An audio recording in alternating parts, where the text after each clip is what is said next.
Hello everybody, welcome back to my channel. So today's DIY is a little bit different. I have used polymer clay again because I'm really loving polymer clay and I've bought a whole load of it for myself. I've been using it to make stuff for my shop and stuff, so I have loads of it on hand. And obviously at the moment I'm not able to get many craft supplies because the UK is under another lockdown. But today, like I said, another polymer clay craft. I made these. They are polymer clay rings. Now obviously you don't have to wear these on your finger, but I really love them and I cannot believe how adorable these have turned out. I've used the colours that I love, the cute little characters that I've gone with a bear, a frog and a pig.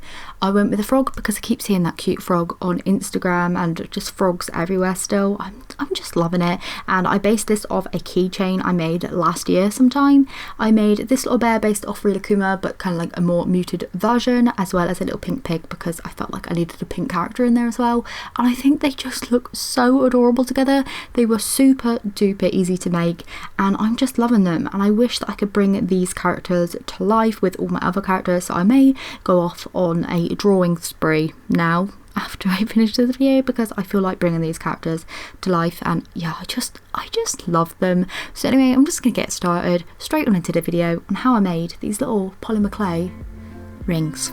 So obviously for the polymer clay rings you're going to need some polymer clay. The polymer clay I always use is the Pebeo Soft in the number 43. I'll leave a link to it down below.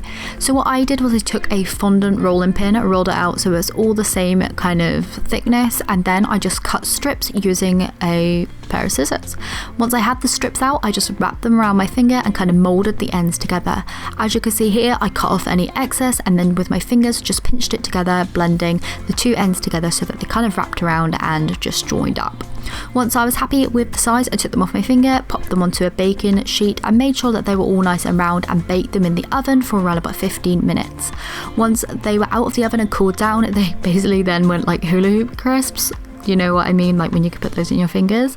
And I was then able to add more clay to it so then I could put them back into the oven. The reason why I baked them to begin with was so that the ring base was nice and solid and it wouldn't be warping as I put on all the details.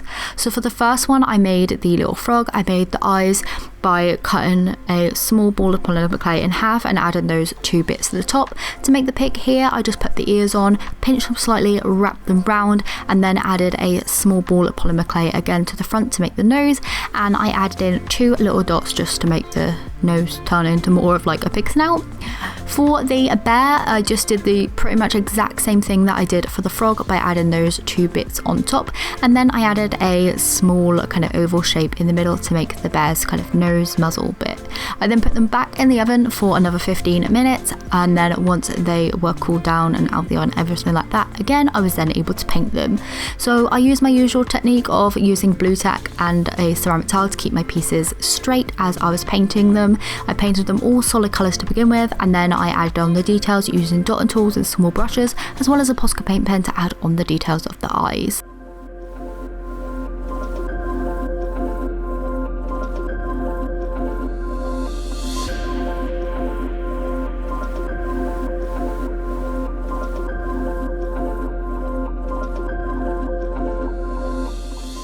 Once all the painted on details were completely dry, I then glazed the pieces using UV resin and just a really soft brush, curing it down with my UV nail lamp. I did 2 coats of this, making sure to do the inside all the way around the rings. It took a couple of times to get the whole thing covered, but once that was done, my rings were then complete.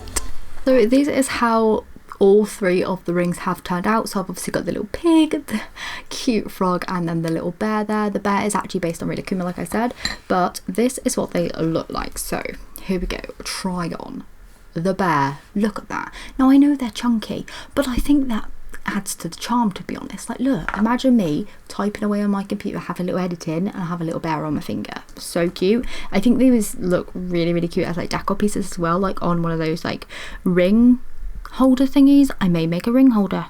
I might make one, but you know the ones that are like little triangles and they're so beautiful. I think these would look so cute on that. So that one there's the bear. Then we have the little pig. Now this pig does have a little surprise. I didn't show it in the video, but look, it has a tail. I just put a tail on there because I thought that was so adorable. I could not control myself. I had to put that on there.